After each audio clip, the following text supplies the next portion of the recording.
이사야 17장 9절에서 11절 말씀입니다. 그날의 그 견고한 성읍들이 옛적에 이스라엘 자손 앞에서 버림받은 수풀 속의 처소와 작은 산 꼭대기의 처소 같아서 황폐하리니 내가 내 구원의 하나님을 잊어버리고 내 능력의 약속을 마음에 두지 아니하리라. 그러므로 내가 기뻐하는 나무를 심으시어 입안에 가신 나무가지도 내가 심는 날에 울타리를 두르고 아침에 내 씨가 잘 발육하도록 하였으나 근심과 심한 슬픔의 날에 농작물이 없어지리라. 아멘. 우리가 성경을 때 또는 예수 믿는 사람들이 이 세상을 볼 때 매우 넓은 시각으로 이 역사의 시대를 살펴보는 것도 필요하고 깊이 자기가 살고 있는 시대를 꿰뚫어 보는 그런 통찰력도 있으면 좋을 뿐만 아니라 마땅한 겁니다. 왜냐하면 성경 말씀이 참 재밌는 게요. 진짜로 시간 순서대로 돼 있어요. 창세기, 요한계시록,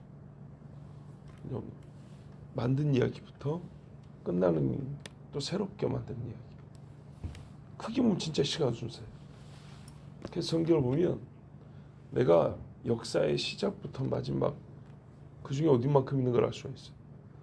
그 시대 중에 매우 중요한 구비를 또 자세히 풀어가지고 말씀하고 계세요. 창세기 세상 만들 때 이야기 굉장히 자세해요.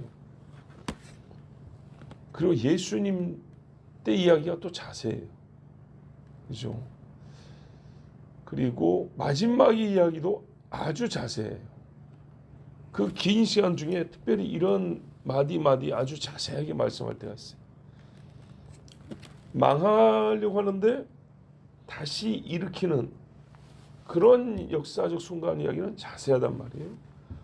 그러니까는 아브라함 이전까지 이야기는 창조 후에 좀 금세 지나갔다가 아브라함 이야기 길고 또 별로 없다가 모세 때 이야기 길고 또 쭉 가다가 다윗 때 이야기도 길고 그렇죠. 이런 식으로 해서 처음부터 끝까지 이야기하되 중요한 순간에는 또 길게 말씀하고 계세요. 그러면 우리가 지금 마지막 때 나면 전체 중에 이렇게 말씀해 보면 우리가 끄트머리구나 이렇게 둘러보면 알 수 있고요. 성경의 끄트머리는 자세하기 때문에 우리 시대를 이렇게 깊이 들여다볼 수 있어서 어느 시대에 사는 사람보다 하나님 말씀을 통하여 많은 것을 알 수 있고 굉장히 많은 지식과 지혜를 얻을 수 있는 그런 시대를 살고 있어요. 그래서 시대를 통찰한다라는 의미에서도 하나님 말씀을 배우고 읽는 그게 굉장히 중요한 시대인데 그렇지만 역시 변치 않는 그런 시대의 특징을 갖고 있고 우리가 살면서 그런 통찰이 필요하지만 결국에는 왜 그런 게 필요하냐면 하나님의 사람으로 구원도 받고 온전히 살기 위하여 성경에 주시는 지식을 그렇게 해서 얻음이 필요하다는 거예요. 근데 항상 내가 지금 어디서 있느냐 어디만큼 있느냐를 깨닫는 그 지혜가 있는 사람들은요 시대 불문하고 필요한 진리를 또한 알고 믿는 사람들입니다. 그게 뭐냐면 변하지 않는 진리가 매 시대마다 통해요.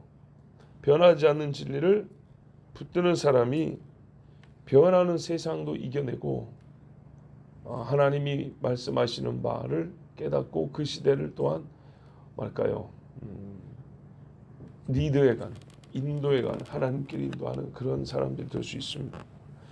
그래서 세상의 시기와 시대를 알기 위해서라도 변하지 않는 하나님의 진리를 알아야 한다는 겁니다. 매우 기본적인 것부터 알아야 된다는 거죠. 그러니까 창조 시대를 살아도 하나님이 계시다는 걸 알아야 되고 말세를 살아도 인간은 죄인이라는 걸 알아야 되고 그게 필요하다는 겁니다. 기본적으로. 자, 그런 의미에서 이때 이사야가 지금 예언하는 이 이야기는 이스라엘이 과거에 망하는 하나님의 이름으로 세워졌던 나라가 망이 없어지는 그때를 알려주고 있는 거예요. 그러니까 그 시대에 산 사람에게는 역사적 우리가 어느 때를 살고 있는가, 이후에 무슨 일이 펼쳐질까 생각해보면 이스라엘이 다 흩어지고 고난을 당하고 나중에 다시 회복된다 그랬단 말이에요. 그러면 지금 우리가 찢어지고 흩어지는 시대구나라는 걸 알 수 있고요. 뭐 언젠가는 다시 회복되고 구원받는 시대가 오겠죠. 근데 그 중간에는요, 엄청난 핍박과 고난이 있다 그랬어요. 이 시대를 우리가 지금 어차피 망하게 되었다면 과거로부터 우리가 망하게 된 이유가 있겠죠. 뭐 회개해야겠죠. 그리고 또 하나는요, 고난을 당할 내 후손들을 위하여 지금 기도하고 그들에게 믿음을 지키라. 좀 늦은 감이 있지만 그래도 가르쳐야겠죠. 이렇게 말씀을 통하여 자기 시대를 알고 자기 본분을 깨닫는 것처럼. 그러나 그래 봐도 본분이란 것도 본래 해야 되는 것들이에요. 원래 본래 해야 되는 것들. 그러니까 시대적 의미를 알고 본분을 찾으면은 그게 훨씬 더 우리가 진지하게 배울 수 있고 또한 의식을 가지고 지켜나갈 수 있기 때문에 그 시대를 아는 지식과 불변하는 하나님의 진리를 함께 하는 것은 굉장히 중요합니다. 자, 오늘 말씀은요, 4절부터 눈치채기 어렵게 다메섹에서 이스라엘로 이렇게 바뀌었어요. 그렇죠? 보시면 다메섹에 관한 경고다.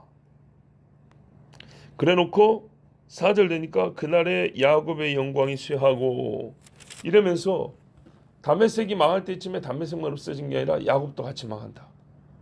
그러니까는 이사야서의 또 특이한 서술 방식이 어떤 나라가 하나님 앞에 심판받는 이야기를 딱 끝내고 그 다음 나라 가고 그 다음 나라 가면서도 그 이방 나라들 중간중간에 다시 이스라엘 이야기를 또 집어넣고 또 집어넣고 이런 식으로 돼 있다는 겁니다. 자, 옛적의 이스라엘이 말이에요, 가나안을 정복한 다음에 그 좋은 땅을 아주 못쓰게 만들어버린 지역들이 있었어요. 사람이 살지 못하게 만들어버린.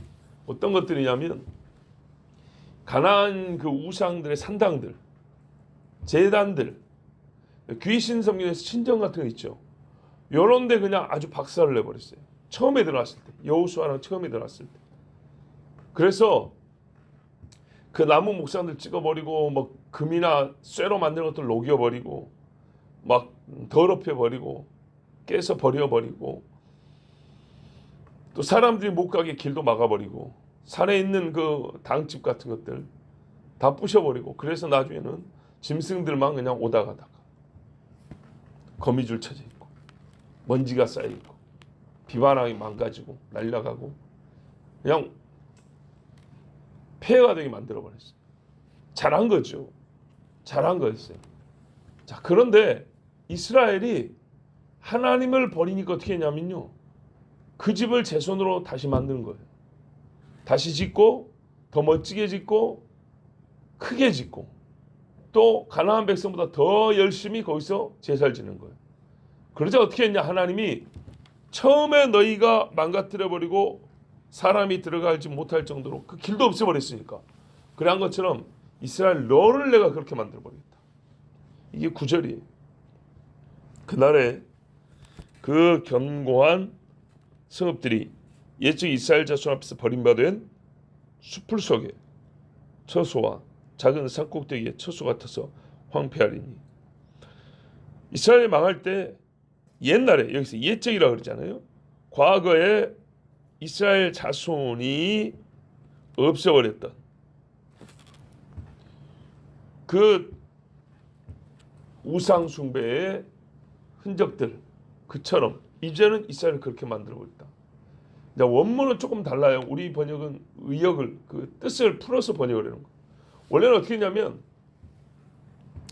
버려놓은 가지들, 그러니까는 사람의 손이 안 닿아서 열매를 못하게 됐지만은 이파리가 다 떨어지고 나면 나무 밑둥이 찍히고 나무가 병들어가면 끄트머리까지는 영양분이 잘 가지 못해서 그 가지들이 이렇게 꺾여가지고 아니면 시들어가지고 그러고 있죠. 그런 모습을 얘기하는 거예요. 자, 그 정도로 황폐해서 앙상하게 남아있을 거다. 피가 싹 빠져가지고 있는 시신처럼 하얗게 그렇게 말라있을 거다. 왜요? 하나님을 섬기는 삶을 그만두었기 때문에. 과거에 자신이 무너뜨렸던 우상 신당처럼 이스라엘의 견고한 성읍이라 할지라도 빼짝 말라버린 고기처럼 그렇게 하나님이 그들을 그렇게 만들어 버리겠다. 왜? 10절 보세요. 이는 네가 네 구원의 하나님을 잊어버리고 내 능력의 반석을 마음에 두지 아니하였기 때문에. 감사하게도 하나님은 항상 원인과 결과를 빠지지 않고 말씀해 줍니다. 이런 역사의 대사건이 일어나는 이유는 다 하나님과 상관이 있어요. 하나님과. 나라가 성하고 망하는 이유, 민족과 하나님과의 관계에 달려 있습니다. 하나님을 잘 섬기느냐 대적하느냐에 따라서 흥망성쇠가 좌우됩니다. 이스라엘이 이렇게 패망 황폐하게 된 이유는 그들이 구원의 하나님을 잊고 능력의 반석을 마음에 두지 아니하였다. 자, 내가 구원받은 그때 그 일, 누가 나를 구원했는가를 잊어버리는 사람은 사실 그와 관계된 모든 것을 잊어버린 것과 같습니다. 하나님이 나를 구원하셨다는 것을 잊어버리고 모르는 사람은 하나님과 관계를 기억하고 있는 것이 없습니다. 우리가 맨 처음에 하나님과 관계를 맺게 될 때, 불신자에서 신자가 될 때 나를 구원하신 하나님을 믿는단 말이에요. 그 사건이 없어요. 그거는 많은 사건 중에 부분이 아니고 그 뒤에 모든 사건을 인정하게 하는 첫 번째 사건입니다. 이게 없으면 뒤에 것도 없는 거예요. 엄마 아빠가 나를 낳았다는 걸 인정하냐? 그거하고요. 그냥 어쩌다가 나를 주워다 키운 것이냐? 이거는 많이 다르죠. 첫 번째 관계의 인정, 우리가 어떤 관계를 맺고 있느냐에 대한 첫 번째 사건에 대한 인정, 굉장히 중요합니다. 하나님과의 관계하여 생각하고 기억할 모든 것이 구원의 하나님이 없으면 부정되는 겁니다. 교회 행사와 의식에 참여한 것이지 그리스도를 나의 구원자로 믿지 아니하면 하나님과 관계하여서는 나는 아무 일도 한 적도 없고 상관도 없다는 뜻입니다. 예수님이 그랬잖아요. 발을 씻어주는데 안 씻어도 된다고 제발 하지 마라 그러니까 예수님이 너 이 발 안 씻으면 나하고 상관이 없다 그랬어요. 예수 그리스도의 십자가 사건을 믿지 아니하면, 부활을 믿지 아니하면 예수님 아무 상관이 없습니다. 하나님이 이스라엘을 구원하셨다, 언약하신 하나님, 그 지키시는 하나님, 이걸 모르면 아무 하나님과 상관이 없습니다. 능력의 반석이다. 말 그대로 능력입니다. 싸울 때 이기게 하시고 괴로움도 견디게 하시고 뼈대 없이 흐물거리던 우리 신앙을 꼿꼿하게 세워주신 하나님. 이방 사람의 유혹을 당해서 이리 휘둘리고 저리 휘둘리고 그럴 수 있었는데 우리의 진리에 대한 지식을 갖게 하시고 우리를 정말로 마귀에 의해서 휘둘리지 않도록 딱 붙잡아 주신 하나님. 먹을 것도 주시고 입을 것도 주시고 신을 신발도 주고 반석을 깨서 물을 나게 하신 하나님. 우리의 영과 육의 생명을 지키신 하나님. 능력의 하나님. 광야도 걷고 바닷속도 걷고 풀무불 속에서도 춤을 추고 굶주린 사자 이빨 앞에서도 잠을 잘 수 있게 해주신 하나님. 능력의 하나님. 그런데 이런 분을 우리 마음에서 지워버릴 수가 있을까요? 소시적에 사춘기쯤 되었을 때 누가 꽃 한 송이 준 거 편지 한 장 쓴 것도 잊지 않고 기억하는데 하나님께서 이와 같은 일들을 해주셨는데 잊어버릴 수가 있을까요? 신명기에 보면 잊지 마라 합니다. 그런데 잊어버렸어요. 이스라엘은요 잊어버리기로 작정을 했어요. 하나님 지우기, 상실한 마음대로 살아갔어요. 이게 이스라엘이 망하게 된 이유입니다. 그러면 실제 생활에서는 어떤 일까지 했냐? 봐보세요. 화초가 끄기를 좋아하는 사람들 있죠. 꽃 이름 수백 개를 알고 있습니다. 이스라엘이 그랬어요. 근데 이게 기호, 취미 생활이라면 괜찮은데 겉보기에는 그런데 실제 아니었던 거예요. 참 우리가 성경에서 놀라운 말씀을 드리는데 오늘 그런 말이 있거든요. 너희가 이방 나라에서 모종을 갖다가 종자를 갖다가 심고 잘 키우더라. 이게 너희가 내 마음에서 마음에서 나를 떠나버렸다는 증거다 이렇게 말하고 있어요. 자, 10절 후반 보세요. 그러므로 내가 기뻐하는 나무를 심으며 이방의 나무까지도 이종하는도다. 내가 심는 날에 울타리를 두르고 아침에 내 씨가 잘 발육하도록 하였으나. 보이시죠? 예. 이스라엘에도 좋은 나무가 많고 화초가 많은데 여기저기 다니면서 이방 나라에 있는 좋은 꽃씨들을 가져다가 심고 좋은 과실수들 사다가 또 덧붙이고 요즘으로 말하는 비닐하우스 만들어가지고 그 기후에 맞춰서 지극정소로 심고 잘 가꾸더라는 거예요. 눈만 뜨면 양떼를 돌보듯이 가서 이게 잘 컸나? 싹이 몇 개 났나? 온도가 안 맞나? 습도가 안 맞나? 태양빛 이게 일조량이 안 맞나? 이거 뭐 현대 이 전문 원예 농장하는 사람들을 뺨칠 정도로 엄청나게 정성을 기울여서 열심히 잘 키우더라는 거예요. 네, 이게 나라가 망할 정도의 죄입니까 하나님? 자, 이게 마음이 하나님께서 떠났다는 증거 중에 하나인데 왜 그런가 볼까요? 하나님이 이 땅에 대해서 뭐라냐면 젖과 꿀이 흐르는 땅이라고 했어요. 좋다 그 말. 풍족하고 좋은 것들이 많이 난다는 거예요. 땅에서 나는 것들이 참 좋다는 거죠. 우리가 가서 본 이스라엘보다 옛날 훨씬 더 좋았어요. 그런데 거기에 만족이 없다는 얘기입니다. 비유컨대 솔로몬이 이스라엘에서 율법을 아는 집 자녀 그 딸을 제사장 집 딸을 부인으로 맞아가지고 하나님 자활성비에 살 수 있는데 여기 보니 이 여자가 좋고 저기 보니 저 여자가 좋고 데려다가 그 나라 풍속을 할 수 있도록 그 여자가 이방에서 왔다면 그 이방 여자가 자기 동네에 살면서 누렸던 것을 누려서 외롭지 않고 괜히 바가지 긁지 않도록 잘 해줬다는 겁니다. 전에 내려온 이 이야기 중에 이런 말이 있어요. 솔로몬이 이방의 어떤 나라 여자를 봤는데 보자마자 마음에 들어가지고 나랑 결혼합시다 했어요. 여자가 많이 있는데도. 그러니까 뭐냐면 나는 몰록을 섬기기 때문에 자식을 불에 태워 죽이는 그 귀신 있죠. 몰록. 몰록을 섬기니까 왕이 몰록을 섬기게 해주면 내가 시집 갑니다. 그럴 수는 없지. 대놓고 그래도 내가 몰록 섬긴다고 할 수는 없지. 그래도 이스라엘 왕이라고 대놓고는 못했다는 거예요 처음에.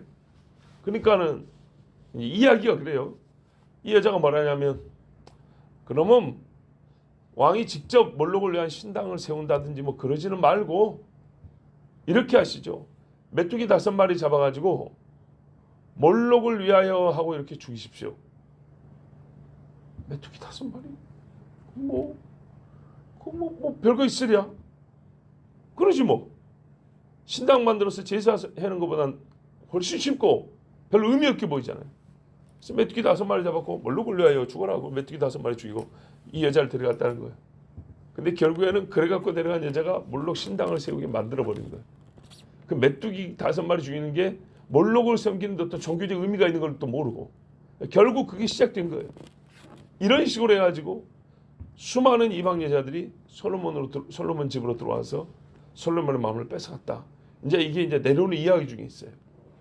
자, 과일도 말이죠. 하나님 중에 참 많은데 굳이 선악을 알게 하는 나무 열매까지 딱 먹어보겠다고 마음이 벌써 나뉘어졌다는 얘기입니다.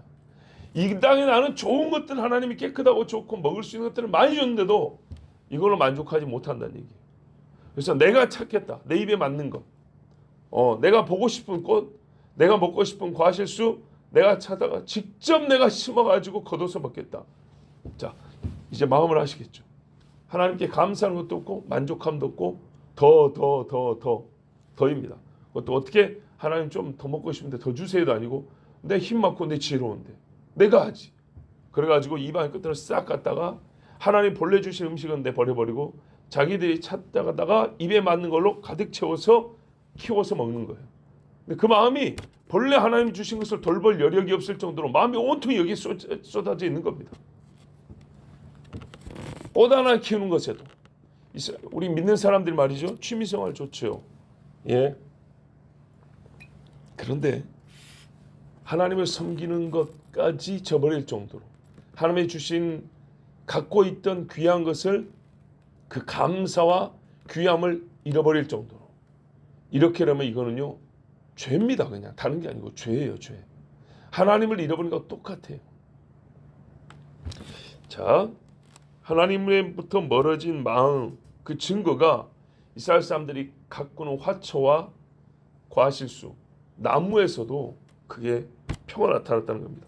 그러면 여러분 일반 취미생활도 그렇게 나타났다면 실제로 신앙의 의미를 가진 종교행위, 문화, 우리의 의식을 표현하는 직접적으로 이 의식이 있어서 계획하고 행하는 어떤 절기 행사나 축제나 문화 의식들이 있다면 여기서는 얼마나 많이 하나님을 떠난 마음들이 드러났을까요? 그래서 하나님이요 이스라엘의 생명을 빼버립니다. 11절 끝에 보면 근심과 심한 슬픔의 날에 농작물이 없어지리라. 이게 무슨 말이냐면 이제 거둘 거 아닙니까?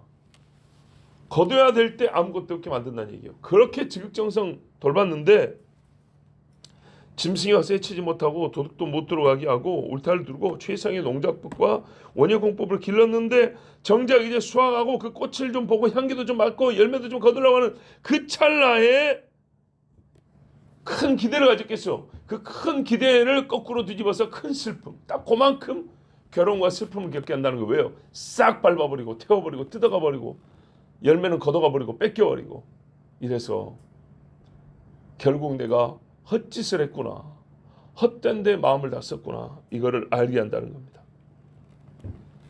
자, 여러분, 본래 내 주님, 이 땅의 주인이시고 복의 근원 되신 하나님을 버리면 하나님은요 내가 하나님을 버릴 때 그 원래 하나님께 갖고 있었던 마음을 가져다가 단대로 썼잖아요. 그 다른 데로 썼던 그 다른 데를 아주 황폐물에 찌그러버리고요, 짓밟아버림으로 내가 하나님을 향하여 꼭 그와 같은 짓을 했음을 깨닫게 하십니다. 하다못해 취미생활이라 할 수 있는 그런 걸 할지라도 하나님을 떠나는데 우리의 마음을 도둑질해가는 그런 마귀의 어떤 수단이었고 그것에 우리가 속아 넘어갔다면 하나님이 심판이면서 깨닫게 하시려고 내가 무엇에 마음을 뺏겼는지 알게 하시려고 그것들을 하나님이 아주 황폐해버리고 지독할 만큼 처참하게 파괴시켜버립니다. 여러분, 그런데 이게 이 깨달음이요 항상 슬픔을 동반한다는 것이 지금 우리에게 지혜를 요합니다. 이게 깨지고 나서 마음에 별로 괴로움이 없이 그렇구나, 내가 잘못했구나 이렇게만 깨달으면 좋은데 그것들은 사람들이 어때요? 사람이 자기 마음에 귀히 여기던 거잖아요. 그래서 큰 슬픔과 고통을 당하면서 내가 하나님을 이렇게 대우했었구나, 내가 하나님을 잊었구나라고 깨닫게 됩니다. 지혜로운 사람은 고통을 당하지 않고 하나님을 처음부터 끝까지 잘 섬기는 것이겠죠. 근데 지혜롭지 못한 사람은 큰 고통을 겪으면서 내가 하나님 앞에 죄를 지었구나 이렇게 깨닫는단 말이에요. 보통 사람이다 그래요. 여러분, 그렇기 때문에 우리가 지금 이렇게 새벽에 와서 하나님 말씀 들을 수 있는 은혜를 받았다면 지금 지혜를 얻었고 구원하시는 하나님을 마음속에 모시고 있다면 그분을 잊지 말고 나의 능력이 되신 반석이 항상 내 마음에 계시도록 해야겠습니다. 기도하겠습니다.